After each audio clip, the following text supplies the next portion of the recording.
We are in the process of building a house and stayed at Beaver Hollow Campground in Ossipee, New Hampshire for 3 months this summer. As you enter the park, you can see the pool off to the right.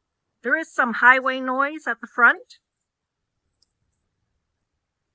And this brings you into the office. And there's a set of bathrooms at the back of the office that are very nice. Here are those bathrooms with showers, nice and clean. They have weekend activities. Last weekend was Western weekend. We brought our grandchildren up and they had a great time. This is the office. You go through a gate to enter the campground.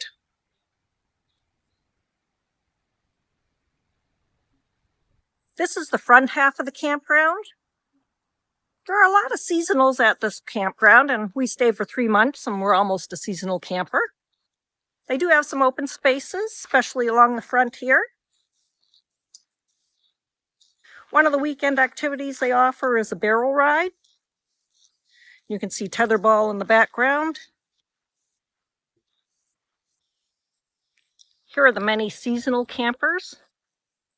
Most people aren't here during the week and it is very quiet. Here's a good-sized dog park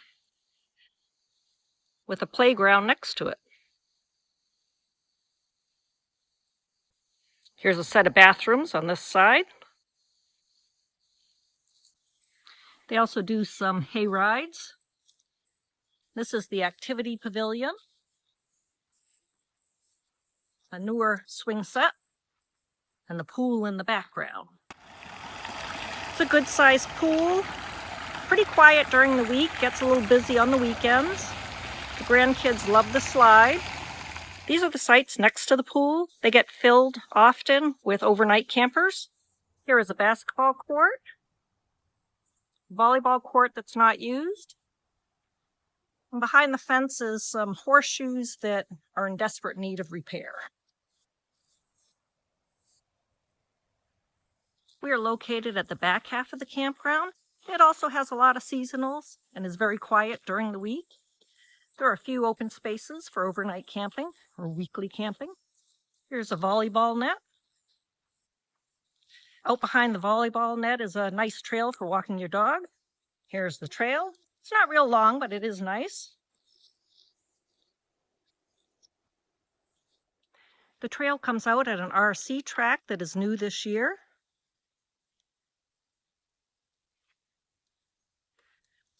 They're just building this other little one. Here's a field where they allow overflow parking. They have many activities and you can play in it. There's a small swing set play area at the end. It could also be updated. The playground.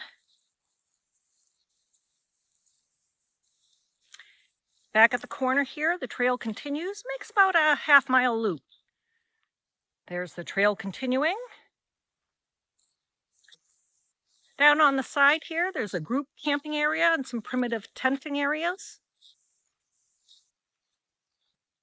There's the group camping area. And the primitive sites are out in there, a couple of them. And there's a bathroom here for the campers.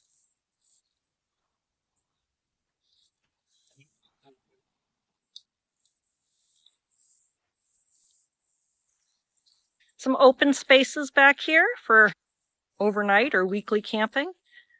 We're down this lane.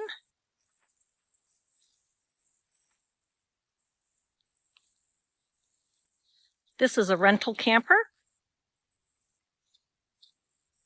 Some of the spaces are a little tight. This is our space. There's Ivy. She turned 12 in May and has slowed down quite a bit.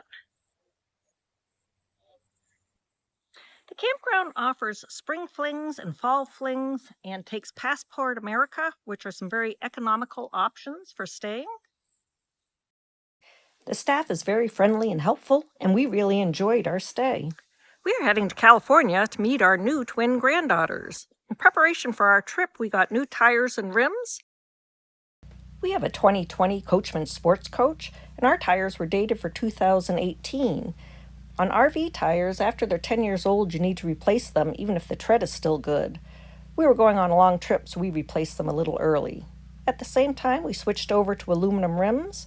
The aluminum rims are a little thicker than the steel rims, so on the back you can only put on one aluminum rim. The inside tire has to remain steel because the studs aren't long enough.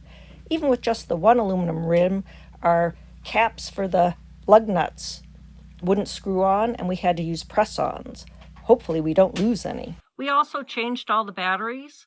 There's 2 chassis batteries that are 12 volt and 4 house batteries that are 6 volts each. We got a great deal on the house ones from Amazon and a great deal on the other 2 from Walmart. So check it out. Ivy likes living in the RV but is not crazy about traveling in it. She knows we're getting ready to leave.